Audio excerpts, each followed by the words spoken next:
दोस्तों, आज मैंने एक कहानी लिखी है जिसका नाम मैंने दिया है पति पत्नी की मजेदार कहानी, लाइफ पार्टनर द बेस्ट मजेदार कहानी इन हिंदी। ये हिंदी कहानी एक नवविवाहित जोड़े की है।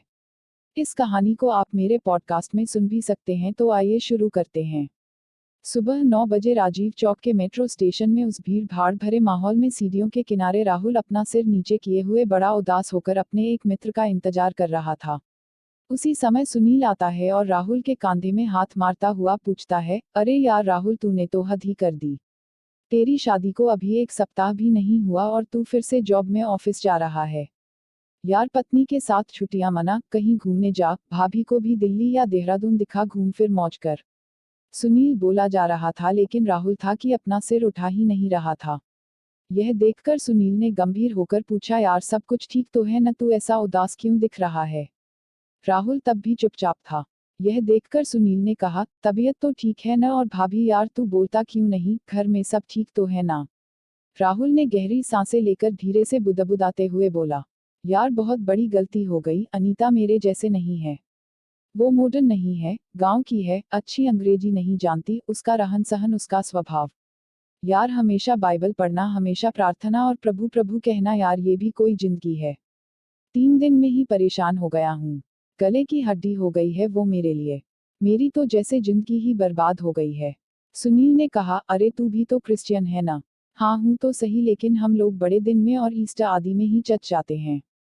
यार हर समय बाइबल की बातें और यह सब कुछ दिखावा मुझे बिल्कुल अच्छा नहीं लगता। लगता है जैसे मैं अपने घर में नहीं किसी चर्च में रह रहा हूँ। सुनील ने दिलासा दिलाते हुए कहा, सब कुछ ठीक हो जाएगा यार। कुछ समय दे, भाभी को नई नई है, दिल्ली में सब कुछ सीख जाएगी। राहुल ने बात काटते हुए कहा, चल ऑफिस, देर हो रही है।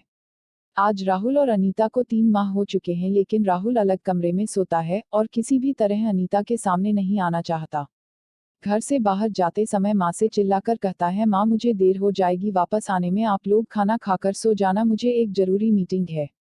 ये तो उसका रोज का बहाना हो गया था।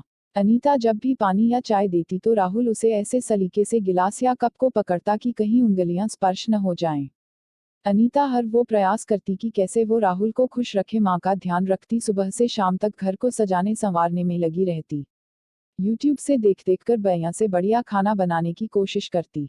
आज शाम राहुल गाजर का हलवा खाते हुए जोर जोर से अपने ऑफिस के किसी व्यक्ति से बातें कर रहा था। माँ ने ऊंची आवाज में कहा, अरे घर में तो कम से कम शांति से खाया कर, ऑफिस को घर में मत लाया कर। गाजर का हलवा ठंडा हो जाएगा। तभी माँ को चुप कराने के लिए तुरंत राहुल ने कहा, माँ बहुत बढ़िया हलवा बनाया है आपने। माँ ने कहा, मैंने नहीं, बहू ने बनाया है। यह सुनकर तो राहुल के जैसे सांप सूंघ गया। वह चुपचाप अपना फोन लेकर डाइनिंग हॉल की ओर चला गया और फाइलें पलटने लगा। माँ को अंदाजा तो था कि इन दोनों के बीच कुछ तो पक रहा है जो ठीक नहीं है। माँ जानती थी कि राहुल बचपन से जिद्दी है। माँ भी सोच रही थी कि राहुल और अनीता को कुछ समय चाहिए, धीरे धीरे शायद सब कुछ ठीक हो जाएगा। वो अनीता से बहुत प्यार करती थी।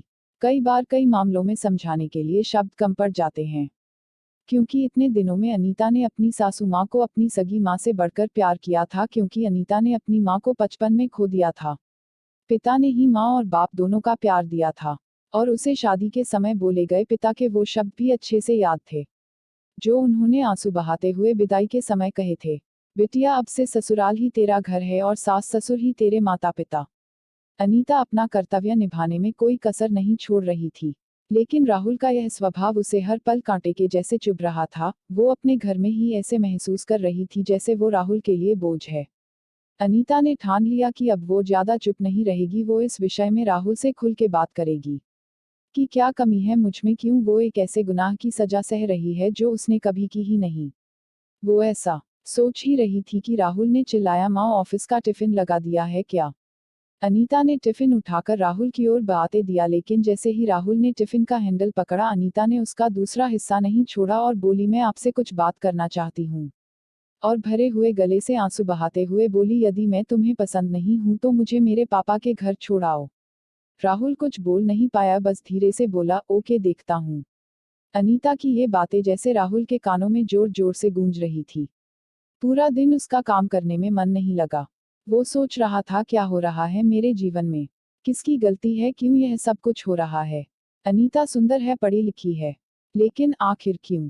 जो भी हो अंदर से कहीं लग रहा है चलो अच्छा है बला टली, वो अपने घर चली जाएगी, कुछ दिनों में तालाक आदि के पेपर तैयार करवा लूंगा, वो भी किसी और से शादी कर सकती है, और मैं भी आज़ाद।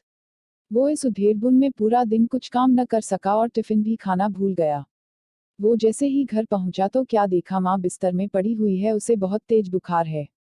अनीता ने कहा, सुनिए माँ को जल्दी किसी अच्छे डॉक्टर के पास ले चलिए, मैं सुबह से कह रही हूँ चलो किसी ऑटो में किसी डॉक्टर के पास चलते हैं तो माँ मना कर रही हैं। माँ कराहते हुए बोली, अरे रहने दे बेटा, थोड़ा बुखार है, दवा खाकर ठीक हो जाऊंगी।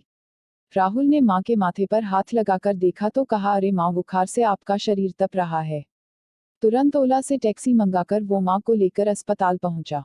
पूरे रास्ते अनीता माँ को संभाले रही और माँ के लिए लगातार प्रार्थना कर रही थी और दिलासा देती रही, आप ठीक हो जाओगी, आप चिंता मत करो।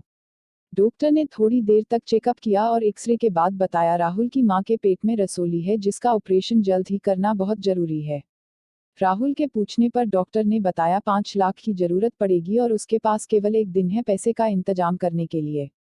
यह सुनकर राहुल के डर के मारे हाथ पैर कांपने लगे। वो सोचने लगा, अभी शादी के समय ही तो कर्ज लिया था, दोस्तों को पार्टी देने में उसके सारी जमा पूंजी भी चली गई थी।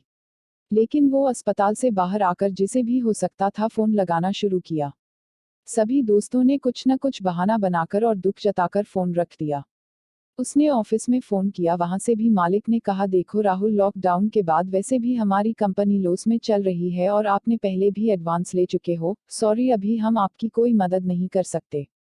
राहुल पूरे 2 दिन तक पैसों के इंतजाम में जहां जा सकता था वहां गया, लेकिन उसके हाथ निराशा ही लगी।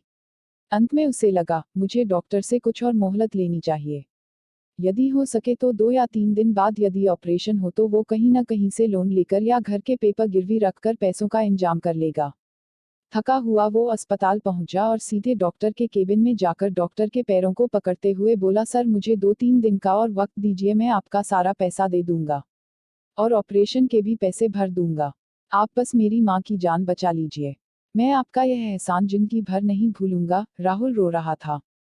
डॉक्टर ने कहा, अरे तुम क्यों परेशान हो रहे हो, तुम्हें तो खुश होना चाहिए, ऊपर वाले ने तुम्हें इतनी अच्छी पत्नी दी है, उसने पूरा पैसा चुका दी है। तुम्हारी माँ का ऑपरेशन तो हो चुका है और वो अब खतरे से बाहर है। वो अब बातें भी कर सकती हैं, आज छुट्टी हो जाएगी, आप अपनी माँ को घर ले जा सकते हैं।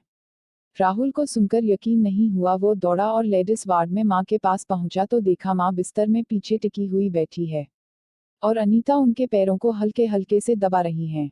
राहुल को आज अपना कद अनीता के सामने बहुत छोटा लग रहा था। वो भी माँ के पैरों के पास जाकर बोला, माँ कैसी हो। तभी नज ने कहा, इन्हें थैंक यू बोलो, ये आपकी पत्नी है क्या? इन्होंने रात दिन सेवा की है और पूरी रात जीसस से प्रार्थना की है इनके जीवन के लिए। राहुल अनीता से नजरें नहीं मिला पा रहा था, फिर भी नीचे देखते हुए बोला, अनीता कब कहाँ से इंतजाम हुआ इतने पैसों का?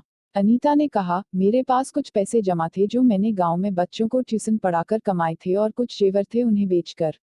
माँ ने धीरे धीरे आंखें खोलकर बुदबुदाते हुए बोली, बेटा ये मेरी बेटी से बढ़कर है, और अनीता का हाथ राहुल के हाथ में रखते हुए बोली, मैं तुम दोनों को हमेशा खुश देखना चाहती हूँ। राहुल के आंखों में पश्चाताप के आंसू अनीता के हाथों में गिर रहे थे। दोस्तों, ये कहानी मजेदार के सभी किरदार काल्पनिक हैं और पति पत्नी के प्रेम के लिए लिखी गई है। यदि किसी भी व्यक्ति का नाम या कहानी इससे मिलती हो तो यह केवल एक संयोग होगा। यदि यह कहानी आपको पसंद आई है तो कमेंट में अवश्य लिखें और ऐसी ही जवानों और रिश्तों को मजबूत करने के लिए, रिश्तों की कीमत सिखाने वाली मजेदार कहानी के लिए मुझे जरूर कमेंट लिखें, जिससे मुझे प्रोत्साहन मिलता है। धन्यवाद।